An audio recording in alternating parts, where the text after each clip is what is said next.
$100,000. You can trust the DC Hammer. If you've been hurt in a car wreck, call me right now. Good morning, America. This morning, Warriors sweep. Golden State winning the NBA championship in 4 games. Steph Curry and MVP Kevin Durant trouncing the Cavaliers. We're on the court with the players as the fans celebrate. And LeBron revealing the injury that he kept secret.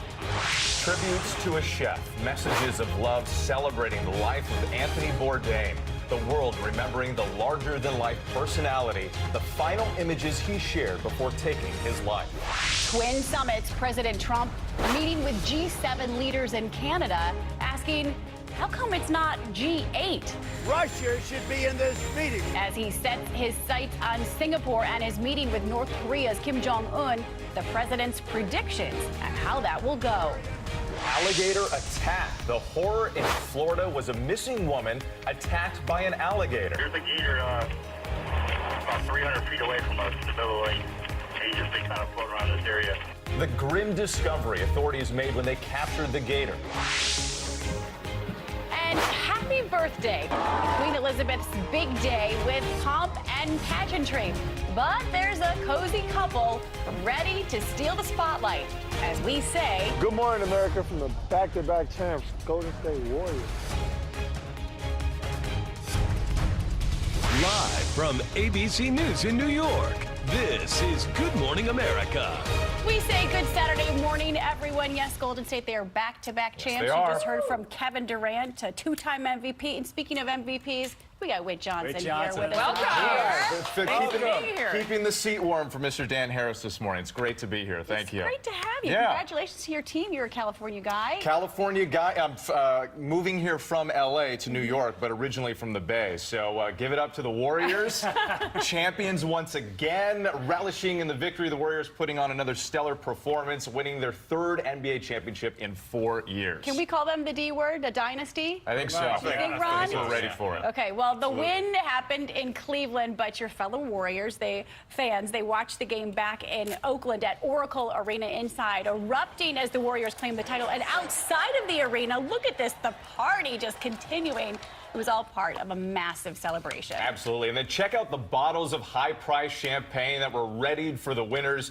That was put to good use in the Warriors' locker room, too. The players drenching themselves when the corks were finally popped. And lighten those cigars as well. ABC's TJ Holmes talked to the players after the big win, and he joins us from the Quicken Loans Arena in Cleveland with all of the highlights. TJ, good morning to you.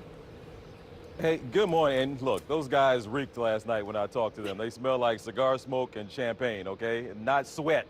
But it was another night. Here we go again. For the 3rd time in 4 years, I am live on Good Morning America talking about the Golden State Warriors being champions of the NBA. And they did it in a pretty impressive fashion. A sweep. The Cavaliers couldn't even get 1 win in this best-of-7 series. So, yes, the headline is, in fact, that the Warriors won another championship, but there were a lot of other storylines.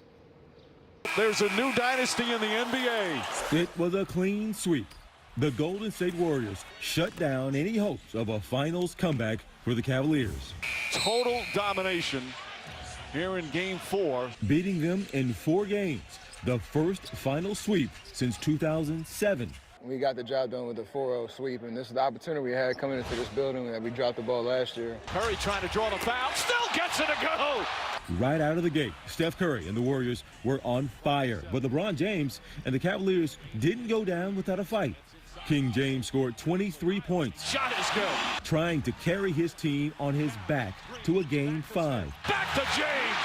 But he says a self-inflicted injury was one of the things holding him back. Pretty much played the last 3 games with a broken hand. Self-inflicted. Post-game after Game 1, very emotional. King James was no match for Kevin Durant and the Splash Brothers. The way picked up by Curry. Curry drives inside. Driving the Warriors to that 23-point victory. Durant, with his 20 points, 12 rebounds, and 10 assists, was awarded a back-to-back MVP title. He talked about taking on the King. When you play against one of the best, it brings the best out of you as well. And bring out the best it did. The Golden State Warriors now taking that trophy, their 3rd in the last 4 years, back to California. The Warriors won on the road, but that didn't stop the celebrations on the court and in the locker room. And you better believe all the guys last night certainly relished in being able to do this on this floor. Now, they wouldn't come out and they gave me very PC answers, if you will, guys, that, you know what, we just wanted to do our job and wanted to get it done and da. But they took actually, they really appreciated being able to do this on this floor. They had to take the flight back to California no matter what. They preferred to have to take the flight with the trophy and not have to have another game out in Oakland. So the Warriors, this team is going to be together for a while. I might be covering these guys for years to come. So. Come on, that's not so bad. And we're going to have some storylines for you to follow in the offseason. Will LeBron stay? Will LeBron go? And we're going to check with you a little bit later, TJ, to figure out about that mystery injury that LeBron was playing with throughout the finals. Great job. We'll check in with you just a little bit. You got it. You got it. Meantime, we do want to turn to a sad story this morning. The tributes pouring in from all over the world for celebrity chef Anthony Bourdain. Yes, people are remembering his life, his legacy, all while coming to grips with the second high-profile death by suicide this week. And Adrienne is covering this really sad news for us this morning. Adrienne. Yes, it's so true. There was no one like him, and the world is still in shock. Anthony Bourdain dead at 61, and new this morning, his mom says she was told by his good friend, Chef Eric Ripert, that Bourdain had been in a dark mood in the days before he took his own life. He's the original rock star of the culinary world. This is a world of fresh, delicious, spicy. Who dared to try any food anywhere. Sun, Plaza, guts. Anthony Bourdain in France shooting an upcoming episode for his show, found dead in his hotel room from an apparent suicide Friday by friend and fellow chef Eric Ripert. Ripert tweeting, "Anthony was my best friend, one of the great storytellers who connected with so many." His mother, Gladys Bourdain, telling the New York Times overnight, "He is absolutely the last person in the world I would have ever dreamed would do something like this." The 61-year-old, larger than life, he began his career as a chef in New York City. A foodie revolutionary turned best-selling author. His book, Kitchen Confidential, transformed him into a cultural phenomenon. And his shows, No Reservations and Parts Unknown, brought food and travel TV to a whole new level. After his girlfriend, Asia Argento, reported being assaulted by Harvey Weinstein, Bourdain became an advocate of the Me Too movement. Argento tweeting Friday, "He was my love, my rock, my protector." Bourdain's suicide comes just days after the fashion designer Kate Spade took her own life. Calls to the National Suicide Prevention Lifeline up 25% over the past few days. There is a myth of celebrity, right? That everybody's happy and everybody's okay, but we don't know them, and that's the challenge of celebrity. That doesn't mean that gregarious happy side isn't real. It just means that it might be masking something else. Bourdain spoke of his struggles in a 2016 episode of Parts Unknown. I should be happy. I have, incredible luck. I'd like to be able to, look out the window and say, hey, life is good. And you don't. No. This morning, messages of grief and love continue pouring in. President Obama, who famously dined on noodles with Bourdain in Vietnam, writing, "He taught us about food, but more importantly, about its ability to bring us together." And Bourdain leaves behind a young daughter. The CDC says more than half of Americans who died by suicide had not been diagnosed with a mental health condition. The report says that substance abuse, financial stress, and relationship problems or loss all can contribute to suicide risk. And we do have the National Suicide Prevention Lifeline on the screen for you. If you need any help, or if you know someone who needs help, you can give them this. It's 1-800-273-8255. Yeah, we can't stress that number enough. And the CDC says that their data, which was released this week, they're calling their own data very disturbing. Yeah, so if you feel like you need help, call that number. Thank you, Adrienne. We want to move now to politics. President Trump is leaving the G7 early this morning after a whirlwind day of meetings with U.S. allies. Yeah, the president stirring criticism over his comments on trade and suggesting Russia should be allowed back into the group. ABC's David Wright is in Quebec City with the details. David, good morning. Good morning, Whit and Paula. This G7 summit has been fraught from the start, with President Trump arriving here late after stopping to take some potshots at the other world leaders from the White House lawn. And today, Trump is bugging out early. Right from the start here in Quebec, the U.S. president has been odd man out. The tension palpable after Trump's threat to impose stiff new tariffs on some of America's closest allies. European Union treats us very unfairly. Canada, very unfairly. Mexico, very unfairly. His host, Canadian Prime Minister Justin Trudeau, for one, fumed that Trump seeks to justify the new tariffs on national security grounds. The idea that we are somehow a national security threat to the United States is quite frankly insulting and unacceptable. So Trump tried to smooth things over with humor. Justin has agreed to cut all tariffs and all trade barriers between Canada and the United States. So I'm very happy about that. So I'd say NAFTA's in good shape. But we are actually working on it. Trump also had kind words for French President Emmanuel Macron. He's my friend. We've had a great relationship right from the beginning. But he acknowledged the differences, too. We have a little test every once in a while when it comes to trade. The United States has had a very big trade deficit for many years with the European Union. As if these trade issues weren't thorny enough, Trump also ruffled feathers by calling on the world's club of leading industrial nations to give Russia a seat at the table. Russia should be in this meeting. Why are we having a meeting without Russia being in the meeting? Russia was expelled from this group after it illegally annexed Crimea, and the other world leaders have no intention of reconsidering that. Sometimes we disagree, but we always speak and share, I think, common concerns and common values.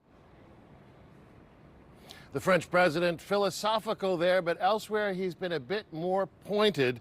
Earlier this week, Macron tweeted, in English, no less, the American president may not mind being isolated, but neither do we mind signing a 6-country agreement if need be. Whit and Paula, they call this the G7, but here in Quebec, the phrase that we keep hearing is that this year, it's the G6+1. All right, David, right for us in Quebec City. Thanks so much. We appreciate it. President Trump, meantime, leaving the summit early to head to Singapore, where he will have that historic face-to-face meeting with North Korean leader Kim Jong-un. Now, the last-minute details are still being hammered out as the world waits to see what's going to happen. And ABC's White House correspondent, Tara Palmieri, is in Singapore for us with a preview of the very high-stakes talks. Tara, good morning. Good morning, Paula and Whit. This is the ultimate deal for President Trump, who's already floated the idea of a Nobel Peace Prize if he's able to get Kim Jong-un to give up his nukes. At the same time, he's tempering expectations, saying he'll be fine with going home with just normalized relations with North Korea and a follow-up summit in the U.S. On Friday, President Trump said he'll be cramming on the flight to Singapore for that historic summit with Kim Jong-un. I have work. I have about 15 boxes of work. Dismissing reports that he's been lax ahead of the high-stakes meeting with the North Korean leader. I've been preparing all my life. Just a day earlier, saying it's all about personal chemistry. I don't think I have to prepare very much. It's about attitude. It's about willingness to get things done. All this as President Trump attempts to do what no other president has done before. Sit face-to-face with a North Korean leader and make the case for total and irreversible denuclearization. There's a potential for change here, but because North Korea has lied and cheated at every turn for the past 60 years, the U.S. negotiators are going to be on guard. The president downplaying expectations. I believe we're going to have a terrific success or a modified success. At the same time, ready to play hardball. I am totally prepared to walk away. I did it once before. In Singapore, the city gearing up for the big event. There's a strong police presence and construction crews are laying down barricades. This is Sentosa, a man-made island off the coast of the main island of Singapore. And behind me is the hotel where President Trump will meet with Kim Jong-un for the first time. And as you can see from the tents over there, security is ramping up, even though the event is still 3 days away. Meanwhile, former NBA player and Celebrity Apprentice contestant Dennis Rodman said he'll also be flying to Singapore for the event. He's one of the few Americans who has met both Kim and Trump. President Trump said Rodman may be in town, but he won't be welcome at the summit. Kim Jong-un's advance team has descended on the St. Regis Hotel where he's staying. There are tons of road closures in that area. Earlier in the day, the U.S. Air Force conducted drills in the skies of Singapore. Paula, what? Yeah, I can imagine the entire city is going to be on lockdown. A lot for of that planning, big yep. summit. Lots of planning. Tara, thank you. Joining us now from Texas is ABC News Chief Political Analyst Matthew Dowd. There's Matty Ice this morning. Good morning, Matt. Howdy.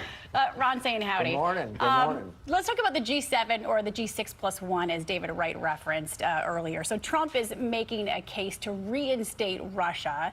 We know that Trump approaches most diplomacy from a business perspective. So why would he want Russia back at the table with our closest allies? Well, to me, instead of G7, G8, or G6, it's gee whiz. Why are we trying to add an adversary of this country to a group of folks that are already our allies, an adversary that's been 70 years? I think one of the things Donald Trump sees is that he sees himself as left out of this, or one on whatever, 1 on 5. And maybe he watched the NBA Finals and realized that even if you're LeBron James, if you're one person against 5 or 6, it's not going to work. So add Russia as an ally of his in the course of this meetings. It's really a bizarre moment that he would worry more about adding Russia than he would worry about the relationship he has with the allies already there. Interesting. And Matt, we know Trump is leaving the G7 early, headed to Singapore for this highly anticipated summit with Kim Jong-un. After all the back and forth, Matt, Rodman, as you mentioned, is going to be there. What can both sides realistically expect to accomplish here? Well, I think that Kim Jong-un has already accomplished much of what he set out to, which is put himself on the world stage as a credible leader. And now he's got a summit that's come together with the President of the United States and other world leaders. He's now a voice in the world more so than he was a month or two months ago. So I think he's accomplished it. I think what Donald Trump wants to do is begin the dating process. This isn't a marriage that's going to happen in Singapore. This is the beginning of a dating process, so that maybe in the aftermath of this meeting, there can be another meeting, maybe in the United States, and another meeting, and that we can achieve denuclearization of the Korean Peninsula. But I think this is the only beginning of the, as I say, of the dating process in this, from the United States perspective. Dating process. And Trump has tried to temper our expectations and say it's going to be a slow process. So, Matt, it's great to have you from Texas this morning. Hey, wait. It's the anniversary of the Alamo. Secretariat winning.